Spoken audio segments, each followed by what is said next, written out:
Hello बच्चों। आज की इस वीडियो में हम क्लास 12th के मैथ के चैप्टर 6 एप्लीकेशन ऑफ डेरिवेटिव के एक और छोटे से टॉपिक को कवर करेंगे, जो कि होने वाला है 6.3 एक्सरसाइज के लिए। क्या कॉन्सेप्ट हो? Tangent and normal. इस कॉन्सेप्ट को बहुत अच्छे से डिटेल्स में एग्जांपल के साथ कॉन्सेप्ट को क्लियर करने वाले हैं। सो ये डिस्कस करते हैं। सबसे पहले हम करने क्या वाले हैं, in this section we will use differentiation for calculating क्या, बहुत छोटा सा tangent of slope of tangent and slope of normal for any given curve. कोई भी हमारे पास कर्व होगा, कर्व की हमें टेंजेंट या स्लोप की, टेंजेंट या नॉर्मल की स्लोप फाइंड करने के लिए डिफरेंशिएशन का यूज करेंगे। जैसे कि हमने अपनी बहुत सारी प्रीवियस वीडियोस में छोटे से कॉन्सेप्ट को डिस्कस भी किया है कि derivative means dy upon dx के कॉन्सेप्ट को ही स्लोप ऑफ टेंजेंट बोलते हैं। तो उसी कॉन्सेप्ट को यहाँ पर डिस्कस करेंगे। फर्दर हमें आगे मूव करने से पहले पहले छोटा सा एक चीज कॉन्सेप्ट डिस्कस कर ले। We already did something in class 11 straight line वाले कॉन्सेप्ट में, छोटा सा आगे पढ़कर आए, देखेंगे अच्छे से। A equation which is passes through a given point, कोई भी एक इक्वेशन हो, बोल सकते हैं equation of straight line which is passes through a given point x1 y1, yes no, x0 y0 कुछ भी ले सकते हैं। So x1 y1 and having an infinite, बोल सकते हैं finite, sorry, having an finite slope m। वहां पर हमारे पास स्लोप होती थी m, गिवन पॉइंट्स होते थे ये। तो स्ट्रेट लाइन की इक्वेशन क्या थी? y minus y1 m x minus x1, yes और नो। ये तो कॉन्सेप्ट वहां पर हमने डिस्कस किया है क्लास 11 में। एक गिवन पॉइंट होता था वो, और एक स्लोप होती थी, तो यहाँ पर पुट करते थे, स्ट्रेट लाइन की इक्वेशन इजीली हमें फाइंड हो जाती थी। इसके बाद अब हमारे पास कोई भी एक कर्व की इक्वेशन है। इस कॉन्सेप्ट के लिए स्टार्टिंग करते हैं। कोई भी, सपोज दैट कोई भी आपके पास एक पॉलिनोमियल है, कुछ भी एक कर्व है, मान लेते कोई भी एक फंक्शन है जिसे हम क्या बोलते हैं y, ठीक है, ये कर्व है। क्या करना है आपको, मैं आपको सभी चीजें बेसिकली बिल्कुल स्टार्टिंग से बता रहा हूँ। कर्व है, इक्वेशन फर्स्ट को लेट कर लेते हैं कर्व का हम। अब इसका सबसे पहले डिफरेंशिएट करना है, dy अपॉन dx क्या आएगा, f डैश x आएगा, यस और नो, यही तो आएगा। और उस कर्व के साथ साथ क्वेश्चन में कोई भी गिवन पॉइंट जरूर गिवन होगा। क्यों होगा? क्योंकि अगर किसी कर्व पर कोई पॉइंट होगा तभी तो उस पॉइंट पर मैं टेंजेंट फाइंड कर सकता हूँ। सपोज दैट मेरे पास कोई भी एक कर्व है, मान लेते कर्व दिया, पॉइंट ये दे दिया, इस पॉइंट पर टेंजेंट फाइंड करो, या इस पॉइंट पर, या किसी भी पर्टिकुलर डिफरेंट पॉइंट दिया जाएगा हमें जिस पर मुझे टेंजेंट फाइंड करनी है। सो मान लेते जो मुझे पॉइंट दिया वो x1 और y1 है, ठीक है। सो डिफरेंशिएशन में वैल्यू रख दे, तो यहाँ पर तो फंक्शन में x है तो x की वैल्यू रख दे। बोल सकते हैं dy अपॉन dx एट कहां पर, x1 पर और y1 पर। क्या है हमारे पास, f डैश, x की वैल्यू x1 रख दी, y होता तो y रख देते हम। तो इस पॉइंट पर हमारे पास क्या है, डेरिवेटिव। और हाँ, अच्छे से सुन ही लीजिएगा इसी कॉन्सेप्ट को, किसे, dy अपॉन dx को ही एट x1 y1 क्या बोलते हैं, m बोलते हैं। स्लोप ऑफ टेंजेंट क्या बोलते हैं, m बोलते हैं। तो ये मेरे पास m आ गया, ठीक है, ये स्लोप ऑफ टेंजेंट आ गई। अब कैसे करना है, ये मेरे पास गिवन पॉइंट x1, इसे नाम दे देते, o नाम दे देते, a नाम, कुछ भी नाम दे देते। जो टेंजेंट होती है वो कुछ ऐसी तो होती है, टेंजेंट आ गई, यस। टेंजेंट की इक्वेशन क्या होती है, एक गिवन पॉइंट क्या था, x1 y1, स्लोप क्या है हमारे पास, f डैश x1। पुट कर लेते हैं, इक्वेशन हो जाएगी, इक्वेशन ऑफ टेंजेंट की इक्वेशन आ जाएगी एट ए पॉइंट पर। किसकी इक्वेशन ऑफ टेंजेंट क्या होता है, y माइनस y1, ठीक है। m कितना हमारे पास, mean slope of tangent f dash x1, x minus x1। So clear ना, आप इजीली फाइंड कर सकते हैं आप इक्वेशन ऑफ टेंजेंट। अभी मैं फाइंड करके भी दिखाऊंगा, एक दो एग्जांपल भी लेंगे, कॉन्सेप्ट को क्लियर करेंगे। लेकिन आपको समझ में आ गया क्या, एक कर्व मिलेगा, एक गिवन पॉइंट मिलेगा, जिस पॉइंट पर मुझे टेंजेंट फाइंड करनी है, ड्रॉ करनी है, तो उसका हम डेरिवेटिव करेंगे, स्लोप आ जाएगा उसकी x1 y1 पुट करने के बाद। स्लोप आ गया, इक्वेशन का फॉर्मूला अप्लाई करेंगे, ये वाला स्ट्रेट लाइन जो 11th में पढ़ा है। क्लियर यहाँ पे कॉन्सेप्ट, ये क्या आया, स्लोप ऑफ टेंजेंट आ गया हमारे पास, इक्वेशन ऑफ टेंजेंट आ गया। अब हम बात करते हैं किसकी, नॉर्मल की। वी नो वेरी वेल की normal is always perpendicular to the tangent. अब इसके परपेंडिकुलर मींस इस तरीके से मूव होगा, पॉइंट ए पर तो होगा। अब हमने थोड़ा सा कॉन्सेप्ट पढ़ा है स्लोप को लेकर, कुछ रिलेशन पढ़े हैं। अगर दो लाइन आपस में पैरेलल होती हैं तो उनकी स्लोप में रिलेशन ये होता है, m1 equal to m2, parallel होती है। अगर दोनों ही स्लोप आपस में परपेंडिकुलर होती हैं तो उनमें रिलेशन ये होता है, m1 इंटू m2 इक्वल में -1। यस और नो, ये दोनों ही कॉन्सेप्ट 11th के थे, बहुत अच्छे से पता होंगे कि परपेंडिकुलर दोनों होंगे, दोनों लाइंस, तो m1 into m2 equal to -1 उनकी स्लोप में रिलेशन होता है। दोनों पैरेलल होंगी, m1 इक्वल में m2 होता है। ये चीजें हमने पढ़ी है।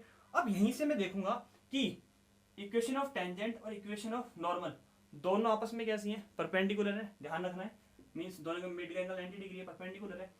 दोनों की स्लोप में रिलेशन ये वाला होगा, पैरेलल होती तो ये वाला होता, तो ये वाला रिलेशन होगा।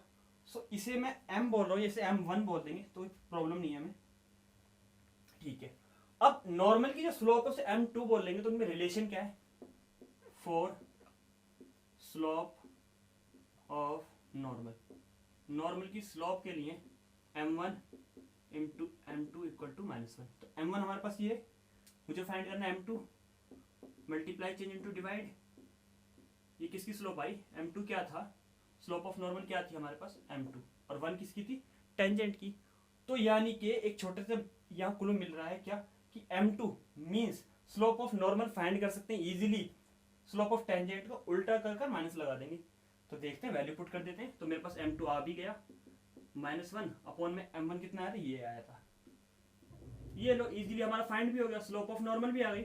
और इक्वेशन हम ऐसी फाइंड कर सकते हैं, इक्वेशन का हमारे पास जनरल फॉर्म है ही, किसी पॉइंट किस पर आई है, x1 y1 पर आई है, तो क्या होगा y माइनस y1 m कितना हमारा ये है, ये तो है हमारा नॉर्मल के लिए x माइनस x1, यस और नो। इजीली आप किसकी इक्वेशन आई है, नॉर्मल की, इजीली टेंजेंट की इक्वेशन भी फाइंड कर सकते हैं, नॉर्मल की, कुछ चेंजेस नहीं है, सिर्फ जो मेरे पास m आया था वो तो नॉर्मल लिखा है ऐसी, और ये वाला कैसा आया, उल्टा कर माइनस लगाया, क्यों लगाया, मेथड क्लियर हो गया होगा। इसे चाहो तो सॉल्व भी कर सकते हो, डिवाइड चेंज इनटू मल्टीप्लाई, ऐसा कुछ कॉन्सेप्ट भी ट्राई कर सकते हो। सपोज दैट मैं बता देता हूं, फिर भी डिवाइड चेंज इनटू मल्टीप्लाई आएगा तो क्या आएगा, f dash x1 y minus y1, ये माइनस में है ना, कोई बात नहीं, माइनस वाले इधर आकर प्लस का, ठीक है। ऐसी भी इक्वेशन आपने कहीं देखी होगी, इसलिए मैंने लिख दी जिससे कि जनरली यूज हो। अगर नहीं भी आपको डिस्प्ले हो रहा कोई बात नहीं, भी मैं दोबारा अच्छे से एक्सप्लेन करेंगे कुछ क्वेश्चंस के साथ। तो ये छोटा मोटा कॉन्सेप्ट बेसिक था, slope of tangent, slope of sorry equation of tangent, equation of normal को लेकर स्लोप वाला कॉन्सेप्ट भी क्लियर हो गया। कुछ एग्जांपल, कुछ क्वेश्चन की हेल्प से इसी कॉन्सेप्ट को दोबारा अच्छे से क्लियर करते हैं। तो देखते हैं एग्जांपल नंबर फर्स्ट क्या है। सो दो छोटे छोटे क्वेश्चन बोल सकते हैं या एनसीईआरटी के एग्जांपल से, जिसकी हेल्प से हम अपने कॉन्सेप्ट को क्लियर करेंगे। इसके साथ साथ मैं एक छोटा सा पॉइंट और बता दूं कि मैं नोट्स में भी छोटा सा पॉइंट और नहीं क्लियर कर पाए, पैरेलल और परपेंडिकुलर वाला, उसे हम नेक्स्ट क्वेश्चन में उसकी क्वेश्चन के साथ उस कॉन्सेप्ट के बेसिक पॉइंट को भी डिस्कस करेंगे। यहाँ पर मेरे पास क्वेश्चन 1 क्या है, अच्छे से देखते हैं।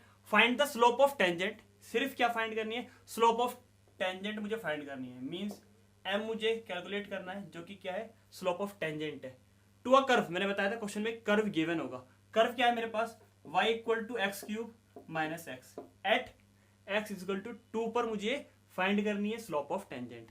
बहुत ईजी है। गिवन कर्व को मैंने कहा था इक्वेशन फर्स्ट मानना है, जैसे मैंने आपको बताया था। उसके जस्ट बाद we will have to differentiation, बोल सकते हैं डिफरेंशिएट करना है गिवन कर्व को।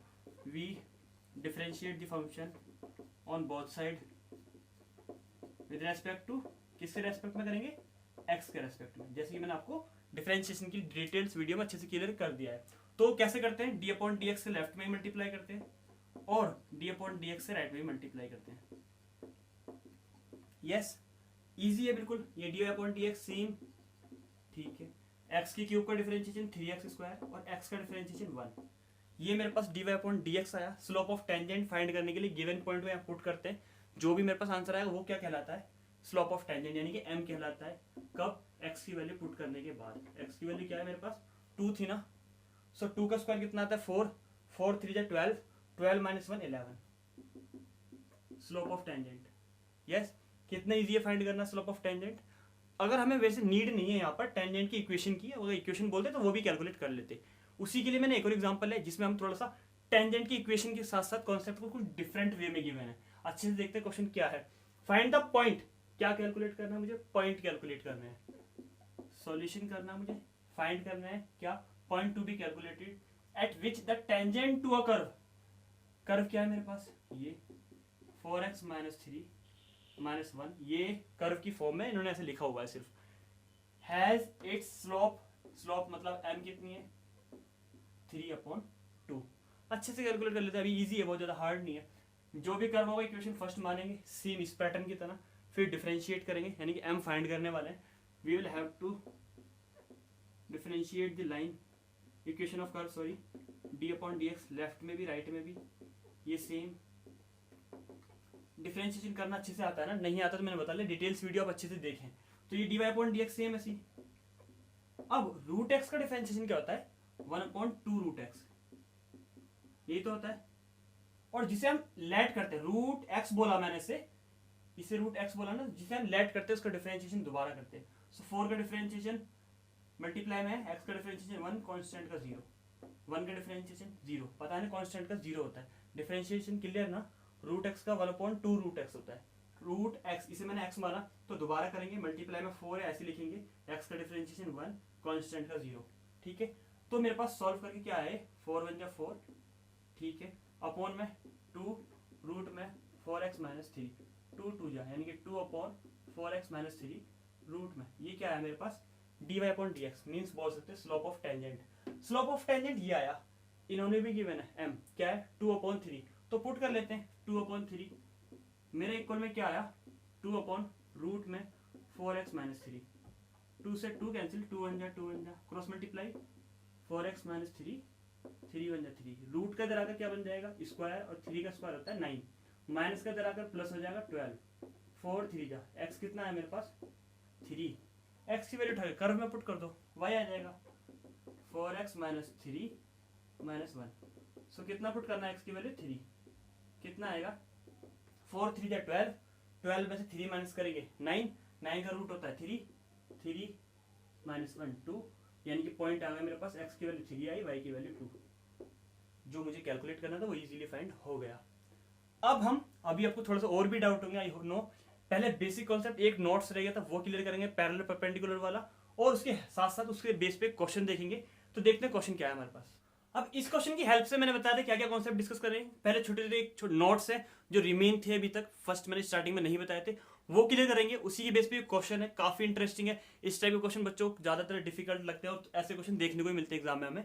तो क्वेश्चन को देखते हैं पहले नोट्स के साथ। नोट्स क्या है पहले आप अच्छे से सुन लीजिएगा। अभी तक हमने पढ़ा dy/dx को स्टार्टिंग में पढ़ा था, इसे हम स्लोप ऑफ टेंजेंट बोलते हैं, यस और नो। लेकिन हमने 11th क्लास में एक छोटा सा पॉइंट और भी तो पढ़ा हुआ है, m इक्वल में tan थीटा, यस बिल्कुल पढ़ा हुआ है, m इक्वल में tan थीटा।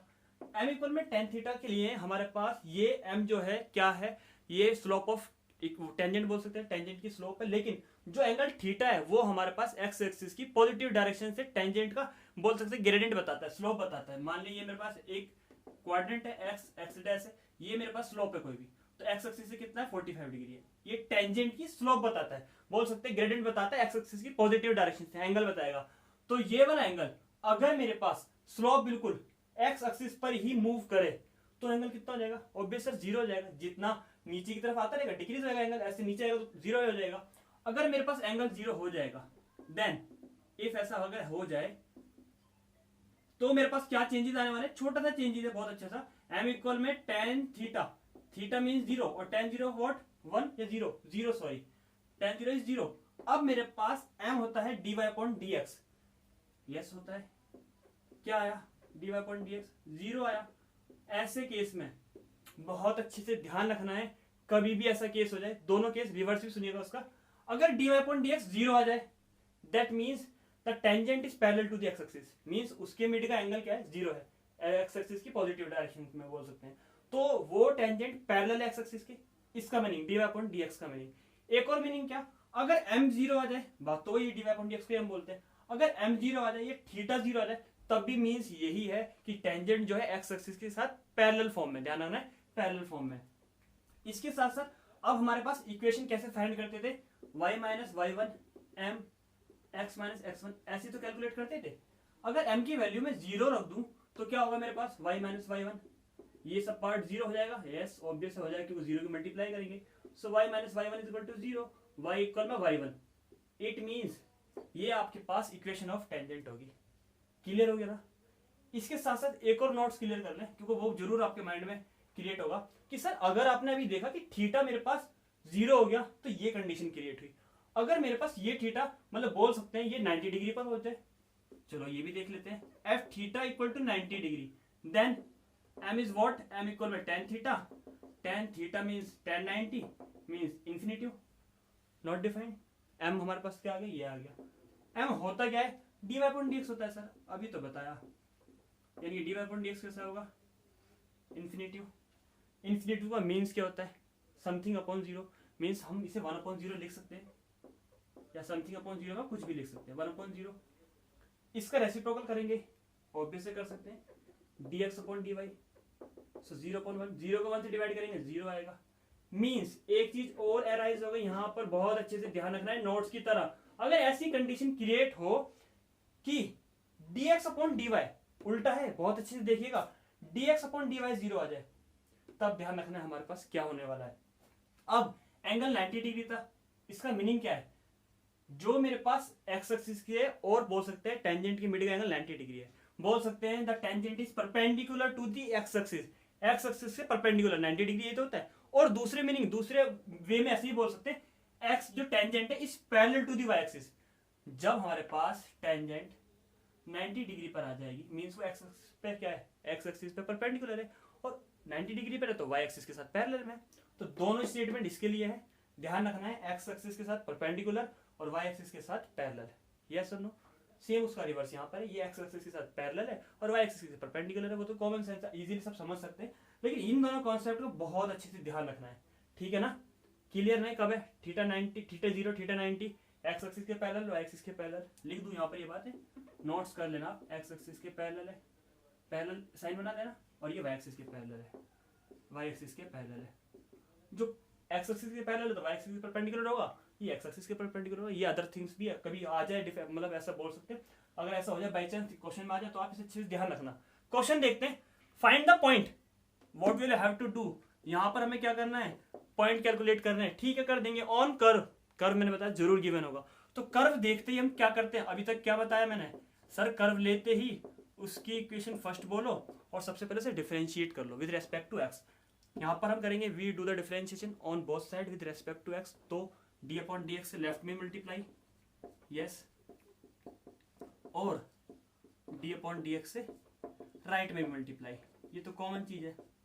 एक्स स्क्वायर का डिफरेंशिएशन सर 2x अपॉन में 4 सेम, वाई स्क्वायर का 2y, सर आप x के रेस्पेक्ट में कर रहे हो लेकिन आपको dy अपॉन dx लिखना पड़ेगा, क्योंकि आप x के रेस्पेक्ट में कर रहे हो, y के में नहीं कर रहे, क्योंकि y फंक्शन है, दोबारा लिखा जाएगा। ये 25 सेम, चेन रूल वाला कॉन्सेप्ट, कांस्टेंट का 0, प्लस वाले इधर आकर माइनस का, सो मेरे पास क्या आएगा, ये माइनस में 2x अपॉन 4, यस, 2 से 2 cancel, dy upon dx 25x upon 4y, what is this, slope of tangent, बोल सकते हैं ये स्लोप ऑफ टेंजेंट हमारे पास m आ गया। कर लेते सॉल्व, अभी m आ गया तो अच्छी बात है। पहला point, at which the tangent are, tangent दो दो है, ठीक है, parallel to the x axis. Sir कहाँ गया parallel to the x axis, means dy upon dx 0, dy upon dx 0, first point के लिए parallel to the x axis, यानी कि means dy upon dx equal to 0। ये कितना है मेरे पास, माइनस का 25x upon 4y equal to 0, means x equal to 0। x 0 आया, x को यहाँ रख देंगे, y क्या आएगा ये पता चल जाएगा, x को यहाँ पर रखेंगे। अच्छे से क्लियर हो रहा है ना x एक्सिस के पैरेलल वाला कॉन्सेप्ट। अब यहाँ पर मैं x रख देता हूँ तो क्या आएगा, x रखेंगे तो 0, x 0 upon 4 y square upon 25 equal to 1, ये सब 0 हो जाएगा। 25 डिवाइड वाला मल्टीप्लाई में 25 का रूट क्या आता है, प्लस माइनस 5। सो पहली वाली टेंजेंट के लिए पॉइंट आ गए 0 प्लस 5, 0 माइनस 5, आप एक साथ भी लिख सकते हैं 0 प्लस माइनस 5। क्लियर? सेकंड क्या है, parallel to the y axis, मतलब क्या है, parallel to the y axis dx upon dy 0। तो मैं इस वाले पार्ट को कुछ इरेज कर लूँ ना, कोई प्रॉब्लम तो नहीं है, dx अपॉन dy 0 रखना, बस खाली सब हटा दें। नोट्स हमारे काफी यूजफुल है, संभाल के रखना है आपको और अच्छे से याद भी कर लेना है। बोल सकते हैं नोट डाउन कर सकते हैं, ये नोट्स बहुत ज्यादा काम आने वाले हैं। अब मेरे पास क्या था इसके लिए, सेकंड पॉइंट के लिए बताओ, dx अपॉन dy 0। क्या आया मेरे पास dx अपॉन dy, सर ये तो dy अपॉन dx है, कोई बात नहीं उल्टा कर लो, उल्टा करेंगे कितना आएगा, माइनस का 4y अपॉन 25x, डिवाइड वाला 0 में y की वैल्यू 0, y की वैल्यू उठा के 0, कर्व में पुट कर देंगे, x आ जाएगा। करते हैं, x square upon 4 0 upon 25 equal to 1, means x square equal to 4, x की वैल्यू प्लस माइनस 2। सो क्या आया, प्लस 2 0 माइनस 2 0। यही हमारे पास क्वेश्चन में कैलकुलेट करना था। फाइंड पॉइंट्स, पॉइंट्स सब फाइंड हो गए, दोनों ही केसेस के लिए अलग अलग। क्लियर ना? अभी तक हमने कोई भी स्लोप ऑफ टेंजेंट के क्वेश्चन कर लिए, इक्वेशन ऑफ टेंजेंट के कर लिए, लेकिन नॉर्मल का कोई भी क्वेश्चन नहीं किया। तो इक्वेशन ऑफ नॉर्मल के लिए क्वेश्चन करते हैं, काफी अच्छा क्वेश्चन। तो देखते हैं question number 4। So equation of normal and equation of tangent के कॉन्सेप्ट के लिए एक छोटा सा क्वेश्चन है। क्वेश्चन है क्या, find the equation of tangent and normal. दोनों एक जगह कवर कर लेंगे, क्योंकि मैंने ये भी नहीं देखा था, मतलब ये भी हमने अभी तक कवर नहीं किया था गिवन पॉइंट्स के लिए। फाइंड तो पॉइंट तो कैलकुलेट किए थे। टू अ कर्व, एक कर्व मिलेगा। सबसे पहले कर्व मिलते ही क्या करना है, x की पावर 2/3 y की पावर 2/3 इक्वल टू 2। ये मेरे पास आया। अब मुझे क्या करना है, सबसे पहले मैंने बताया था कर्व का इक्वेशन फर्स्ट लेट करेंगे और इक्वेशन गिवन कर्व का हम डिफरेंशिएशन करेंगे, dy/dx फाइंड करेंगे। तो dy/dx करेंगे लेफ्ट हैंड साइड का भी और राइट हैंड साइड का भी। लेफ्ट हैंड साइड की ईच एंड एवरी टर्म्स का होता है, मैंने ना अंदर मल्टीप्लाई कर ली डायरेक्ट के लिए, कोई प्रॉब्लम तो नहीं है ना। जिन्हें डिफरेंशिएशन आता है ना अच्छे से पता होगा, नहीं पता तो आप बेसिक वीडियो डिटेल्स वीडियो देख सकते हैं। एक्स की एन का फॉर्मूला क्या होता है, एन एक्स की पावर n-1, सेम ऐसी एन वाई की पावर n-1। इसमें से n-1 करेंगे, माइनस का 1/3 ही आएगा, ऐसे लिखा है मैंने। वाई फंक्शन है, वाई का दोबारा होगा जैसे कि मैंने बताया था, कॉन्स्टेंट का 0 प्लस वाला इधर आकर माइनस। सो 2/3 वाई की पावर 1/3 dy/dx माइनस में क्या आएगा, माइनस का 2/3 एक्स की पावर माइनस का 1/3 2/3 से 2/3 cancel, multiply change into divide. So dy/dx is x/y की पावर माइनस का 1/3, दोनों की मिलाकर एक साथ लिख लिया। ये हमारे पास क्या होता है, m। क्या होता है हमारे पास, m। कितना है, इसे m1 बोल दूं, क्योंकि m1 किसके लिए, टेंजेंट के लिए, और m2 किसके लिए, नॉर्मल के लिए। दोनों की स्लोप अलग अलग आ जाएगी, इजीली मतलब कंफ्यूजन नहीं होगा। x1 कितना है हमारे पास, गिवन पॉइंट्स क्या है 1 1, ये भी 1 ये भी 1, 1 की पावर कुछ भी हो खत्म। सो ये मेरे पास आ गया क्या, m1। क्या है ये, slope of tangent. Slope of tangent आने के बाद हम क्या करते थे, बहुत इजी से 11th वाली मेथड याद है, y - y1 m x - x1। ये क्या है, मैं इसे यहाँ पर मेंशन कर दूं, ये इक्वेशन ऑफ टेंजेंट है। Equation of tangent, equation of tangent में हमने फॉर्मूला अप्लाई कर दिया है, जिसमें हमें वैल्यू पुट करनी है। x1 कितना है हमारे पास, ये x1 ये y1, y same y1 1, m कितना है -1, slope of tangent x - x1, y1 same, multiply करेंगे, माइनस वाले इधर आकर प्लस का, y सेम, माइनस का 1 इधर आकर प्लस का, सो x + y = 2। It is a equation of tangent. बहुत इजीली कैलकुलेट कर लिया। अब हमें एक छोटा सा पॉइंट और क्या, कि सर नॉर्मल की बात करते हैं। नॉर्मल की स्लोप क्या होगी, बहुत अच्छे से बेसिक में जाइए, दोनों एक दूसरे के परपेंडिकुलर होते हैं, यानी कि परपेंडिकुलर होते हैं। तो ये तो रिलेशन बताया था, m1 हमारे पास माइनस का 1 है, m2 कितना आएगा, माइनस का 1 कैंसिल, सो प्लस का 1। स्लोप ऑफ नॉर्मल आ गई, क्या है, स्लोप ऑफ नॉर्मल। मैं लिख देता हूँ स्लोप ऑफ नॉर्मल। ये स्लोप ऑफ नॉर्मल है, तो स्लोप ऑफ इक्वेशन, मतलब बोल सकते हैं हम equation of normal easily find कर सकते हैं। क्या होता है, एक इक्वेशन फाइंड करने का formula y - y1 m2 x - x1। ये क्या लिया हमने, m2 किसके लिए, नॉर्मल की स्लोप है। y1 कितना है, इसके लिए भी 1 है, यस और नो। m कितना आया, 1 आया, x1 कितना है, 1 है, यस बिल्कुल ठीक है। 1 से 1 कैंसिल, y = x, या फिर x - y = 0। दोनों की इक्वेशन आ गई, equation of normal, equation of tangent. Hope so concept clear हो गया होगा। आज की वीडियो का ये डिटेल्स का मतलब बोल सकते हैं, टेंजेंट एंड नॉर्मल की डिटेल्स वीडियो, आपको सारे कॉन्सेप्ट अच्छे से क्लियर हो गए होंगे। अगर आप if you are preparing yourself for session 2021 and 22, then आपको बहुत अच्छे से पता होगा ये सभी पोर्शन मल्टीपल चॉइस क्वेश्चन में आने वाला है। देन आपको मल्टीपल चॉइस क्वेश्चन करने के लिए ज्यादा बड़े बड़े क्वेश्चन तो करने की नीड ही नहीं है। कॉन्सेप्ट क्लियर करो, कैसे अप्लाई होना ये क्लियर करो, साथ में इन्हीं सभी चैप्टर्स के एमसीक्यूज, एनसीईआरटी में जो जो एमसीक्यूज उसकी सभी वीडियोस चैनल पर अपलोड हो चुकी हैं। एमसीक्यू क्वेश्चंस की जो बोल सकते हैं वीडियोस की जो प्ले लिस्ट में डिस्क्रिप्शन बॉक्स में उसका आपको लिंक प्रोवाइड कर दूंगा, वहां से आप एमसीक्यू एनसीईआरटी की प्रिपेयर कर सकते हैं। आफ्टर दैट मैं सभी चैप्टर्स के टर्म 1 के सभी सिलेबस के एक 1 by 1 चैप्टर 1 से टॉप 10 क्वेश्चंस की, टॉप 15 क्वेश्चंस की सीरीज स्टार्ट कर रहे हैं, जो कि क्वेश्चंस आपको अच्छे से प्रिपेयर करने हैं। आपके टर्म 1 में 40 आउट ऑफ 40 मार्क्स आने से कोई नहीं रोक सकता, सिर्फ आपको क्वेश्चन प्रिपेयर करने हैं जो आपको प्रोवाइड करे जा रहे हैं। आज की आपको वीडियो पसंद आए, वीडियो को लाइक करना ना भूलें। अगर आप चैनल पर नए हैं तो चैनल सब्सक्राइब जरूर कर दें, जिससे कि आने वाले लेटेस्ट अपडेट, अच्छे अच्छे टॉपिक्स, अच्छे नोट्स आपके पास टाइम टू टाइम पहुंच सके। तब तक के लिए थैंक्स एंड बाय।